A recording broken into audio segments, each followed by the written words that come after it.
আমার পরিবার বিয়ের জন্য পাত্রী দেখছে, কিন্তু সমস্যা হলো স্বর্ণের দাম যেভাবে ক্রমাগত হারে বাড়ছে, হবু স্ত্রীকে স্বর্ণালংকার দেওয়া কঠিন হয়ে যেতে পারে। প্রশ্ন হলো, বিয়েতে কনেকে স্বর্ণ দেওয়া বাধ্যতামূলক কিনা? উত্তর হলো, বিয়েতে কনেকে স্বর্ণ দেওয়াটা আবশ্যক কিংবা বাধ্যতামূলক নয়। বিয়েতে আপনি মহর দিতে হবে।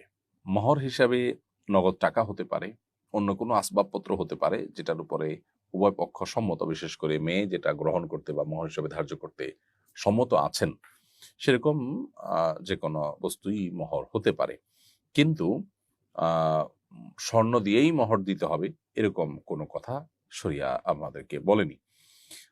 স্বর্ণ দিয়ে দিতে পারছেন না, আপনি রূপার গহনা দিতে পারেন, অথবা অন্য কোনো আপনার যে সমস্ত স্বর্ণের মতো দেখতে ইমিটেশন টাইপ যে সমস্ত গহনা আছে সেগুলো আপনি দিতে পারেন। এটা নির্ভর করে যে আপনি কোথায় বিয়ে করছেন এবং তারা দিন কতটা বুঝেন, তারা কতটা স্যাক্রিফাইস করবেন, তারা কতটা সবর করবেন, কতটা আপনার ইজিলি নেবেন এই বিষয়গুলোকে, সেটার উপরে। এখানে শরিয়ার আসলে কোনো বাধ্যবাধকতার বিষয়টি নেই। অতএব মহর এবং স্ত্রীর ভরণ পোষণের ব্যবস্থা করতে পারাটাই আপনার বিয়ে করার জন্য যথেষ্ট সাধ্য এবং সক্ষমতা। এর বাইরে আপনার স্বর্ণ কিনতে হবে সেরকম সক্ষমতা থাকতে হবে, এটা বাধ্যবাধকতা নেই। আমাদের সমাজে অবশ্য স্বর্ণ ছাড়া বিয়ে হয় না, মানুষ কল্পনাও করে না। সেটা আমাদের সমাজের একটা কালচারে পরিণত হয়েছে শুধুমাত্র এটুকু।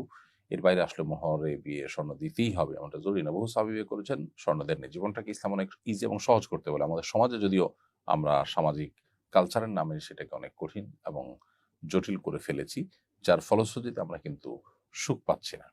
মানসিক সুখ এবং শান্তির জন্য মানুষের চাহিদাগুলোকে কমিয়ে ফেলা এবং সহজ সরল জীবনযাপনের দিকে মানুষ যাওয়ার সিদ্ধান্ত গ্রহণ করা, এটা খুবই গুরুত্বপূর্ণ।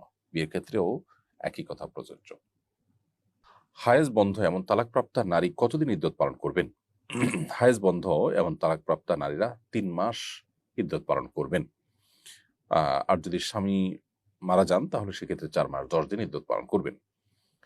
যাদের হায়েজ চালু আছে, অব্যাহত আছে, তারা তো 3টা মাসিক এটাই ইদ্যত হিসাবে তারা গণ্য করবেন। আর যাদের মাসিক বন্ধ হয়ে গেছে, 40-এর পরে মাসিক বন্ধ হয়ে যাবে, নানা কারণে মাসিক বন্ধ হয়ে যেতে পারে, মাসিক যাদের বন্ধ হয়ে গেছে তারা তালাক প্রাপ্তা হলে 3 মাস ইদ্যত পালন করবেন এবং 3 মাস পর তারা অন্যত্র চাইলে বিবাহ বন্ধনে আবদ্ধ হতে পারবেন। হায়েজ শেষে গোসল না করে সহবাস করা যাবে কিনা? উত্তর হলো যে মাসিক শেষে গোসল করতে হবে। গোসল করা ছাড়া সহবাস করা উচিত নয়। আমার যাকাত ফরজ হওয়ার পরিমাণ স্বর্ণ আছে, কিন্তু নগদ টাকা নেই। প্রতি বছর আমাকে স্বর্ণ বিক্রি করে যাকাত আদায় করতে হয়। আমার স্বামী আমার কোনো হাত খরচ দেন না, আবার চাকরি করার সুযোগ দেন না। এই